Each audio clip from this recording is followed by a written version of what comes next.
Assalamualaikum warahmatullahi wabarakatuh. Selamat datang di channel aku. Kali ini kita akan membahas mengenai SKB kesehatan, khususnya tentang imunisasi. Nanti bakal ada materi dan juga latihan soal ya teman-teman. Oke, terima kasih. Tapi sebelumnya bantu saya dengan subscribe dulu ya teman-teman. Oke, lanjut. Oke, yang pertama, sebelum kita masuk ke materinya, baiknya kita bahas dulu tentang landasan hukum mengenai imunisasi. Itu terdapat pada Undang-Undang Nomor 36 Tahun 2009 tentang Kesehatan. Pada pasal 130 yang bunyinya, pemerintah wajib memberikan imunisasi lengkap kepada setiap bayi dan anak. Pasal 132 ayat 3, setiap anak berhak memperoleh imunisasi dasar sesuai dengan ketentuan yang berlaku untuk mencegah terjadinya penyakit yang dapat dihindari melalui imunisasi. Ayat yang keempat, ketentuan lebih lanjut mengenai jenis-jenis imunisasi dasar sebagaimana dimaksud pada ayat 3 ditetapkan dengan peraturan menteri. Nah, ini nih terdapat pada Permenkes nomor 12 tahun 2017 tentang penyelenggaraan imunisasi.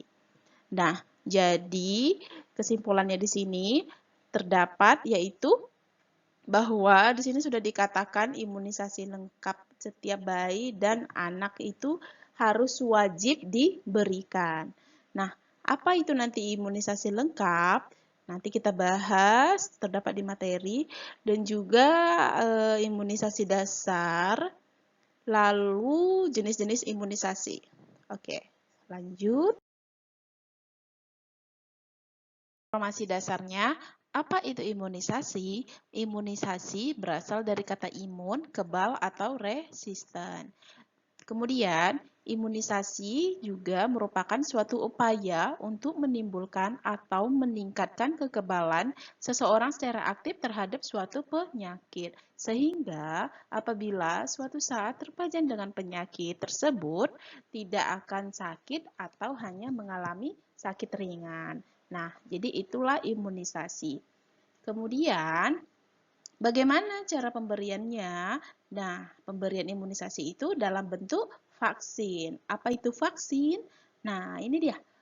Vaksin adalah produk biologi yang berisi antigen berupa mikroorganisme yang sudah mati atau masih hidup yang dilemahkan, masih utuh atau bagiannya, yang bila diberikan kepada seseorang akan menimbulkan kekebalan spesifik secara aktif terhadap penyakit tertentu. Nah, apa manfaatnya? Manfaatnya untuk anak mencegah penderitaan yang disebabkan oleh penyakit dan kemungkinan cacat atau kematian. Untuk keluarga, menghilangkan kecemasan dan stres akibat anak sering sakit, serta mendorong keluarga untuk menciptakan kondisi anak yang ceria dan sehat. Yang untuk negara, untuk memperbaiki tingkat kesehatan, menciptakan bangsa yang kuat dan cerdas, dan untuk melanjutkan pembangunan negara. Oke, ini dia ya teman-teman. Oh ya, apabila teman-teman ada mengetahui informasi lebih mengenai imunisasi ini, boleh sharing di komentar ya teman-teman.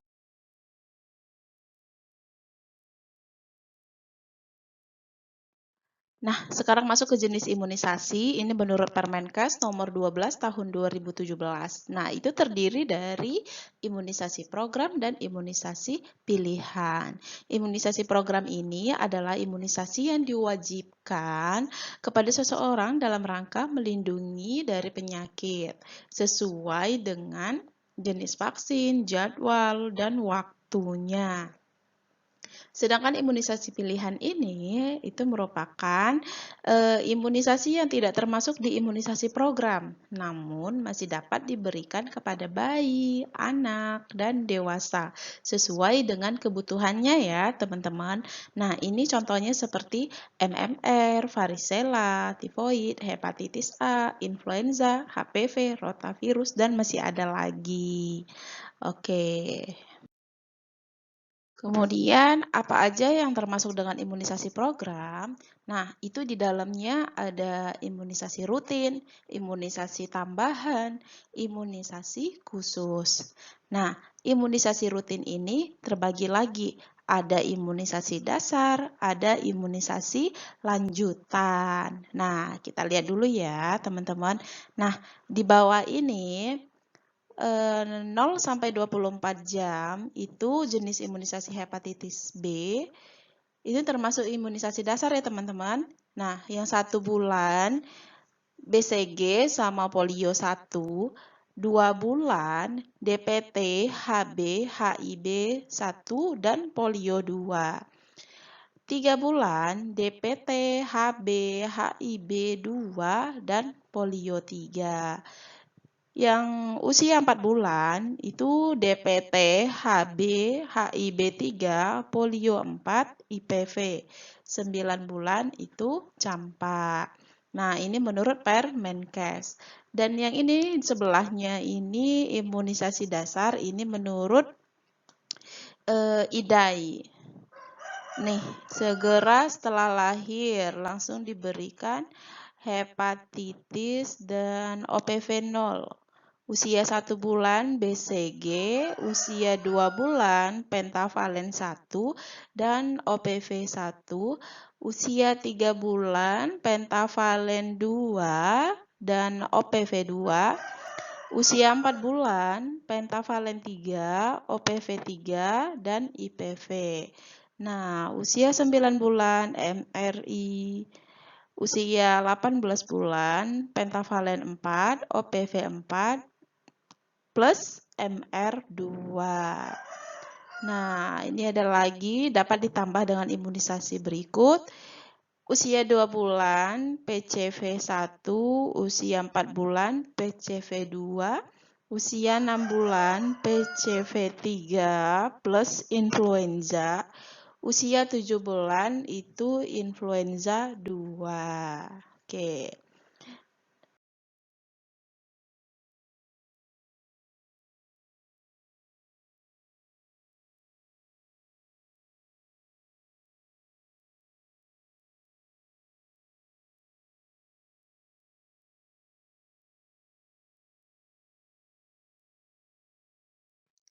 Sekarang masuk yang imunisasi lanjutan. Nah, itu ada anak di bawah 2 tahun, anak usia sekolah atau disebut dengan bias. Terus ada wanita usia subur atau WUS. Nah, yang anak di bawah 2 tahun ini pada usia 18 bulan diberikan imunisasi DPT, HB, HIB. Itu intervalnya minimal 12 bulan dari DPT, HB, HIB 3. Kemudian yang campak, ini intervalnya, maaf ya teman-teman, itu 6 bulan dari campak dosis pertama. Ya. Lalu yang anak usia sekolah, sasarannya itu diberikan pada kelas 1 SD. Imunisasinya itu ada campak dan DT. Diberikan pada bulan Agustus dan November pada DT. Nah, pada kelas 2 itu diberikan TD. Pelaksanaannya November. Pada kelas 5 SD itu juga diberikan TD pada bulan November. Oke. Yang wanita usia subur, status imunisasi T1, T2, sampai T5 ya teman-teman. Ini bisa dilihat sendiri. Ini interval minimal pemberiannya dan masa perlindungannya.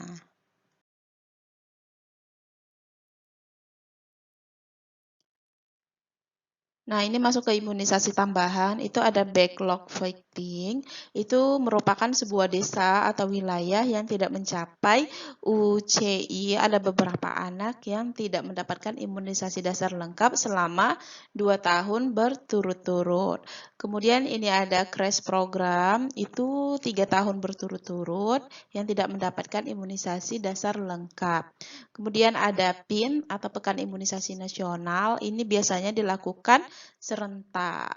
Terus ada imunisasi khusus, ada imunisasi meningitis meningokokus. Ini dia masa berlakunya 2 tahun, biasanya untuk orang yang berangkat haji. Kemudian ini imunisasi yellow fever atau demam kuning. Lalu ada imunisasi rabies dan imunisasi polio. Sekarang masuk ke efek sampingnya. Nah, BCG ini dia bakal timbul bisul kecil atau papula dan kemerahan. Nah, hepatitis B dia menimbulkan demam ringan, nyeri, bengkak pada bekas suntikan, dan mual. Kemudian DT dan DPT bakal timbul demam tinggi, kemerahan pada bekas suntikan, bengkak, dan nyeri. Lalu imunisasi polio sangat jarang terjadi reaksi ya teman-teman, dan campak itu hanya demam ringan dan kemerahan pada bekas suntikan. Tapi demam juga jarang ya. Nah, sekarang masuk ke cara pemberiannya beserta dosisnya. Nah, untuk hepatitis B, dosisnya 0,5 mili, cara pemberiannya intramuskuler atau IM, disuntikan di paha. Oke, BCG 0,05 mili, intrakutan atau IC, dilakukan di lengan kanan atas, polio 2 tetes oral di mulut, ya. IPV 0,5 mili intramuskuler di paha kiri. DPT, HB, HIB atau pentavalen atau combo itu sama ya teman-teman. Dosisnya 0,5 mili, IM, paha untuk bayi, lengan kanan untuk balita.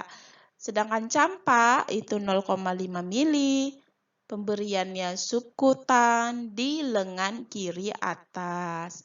DT 0,5 mili intramuskuler lengan kiri atas, dan TD 0,5 mili intramuskuler lengan kiri atas. Oke, diingat ya.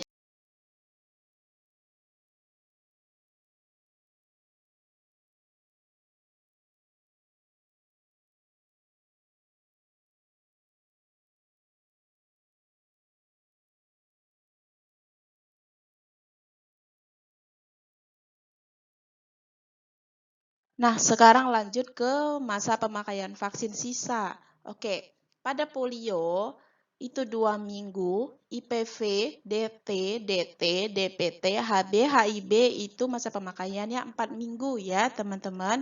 Nah, tapi jangan lupa dicantumkan tanggal pertama kali vaksin digunakan supaya tidak salah ya teman-teman. BCG hanya 3 jam. Campak 6 jam. Cantumkan waktu vaksin saat dilarutkan. Nah, penyimpanan vaksin. Pada polio itu di suhu min 15 derajat Celcius sampai min 25 derajat Celcius itu pada kabupaten kota. Oke. Kemudian DPT, HB, HIB, DT, BCG, campak, TD, IPV, hepatitis B. Nah, itu berada di suhu 2 derajat Celcius sampai 8 derajat Celcius sampai di PKM atau pustu. Nah, untuk hepatitis B di bidas atau UPK itu tergantung suhu ruangan. Oke. Oke, yang tadi adalah slide yang terakhir. Sekarang kita masuk ke latihan soal. Nah, sebelumnya teman-teman bisa menjawab terlebih dahulu. Nanti itu bakal ada sampai 10 soal. Dan yang di terakhir nanti saya buat kunci jawabannya. Terima kasih ya teman-teman. Mohon bantuannya dengan cara subscribe. Sukses selalu. Assalamualaikum.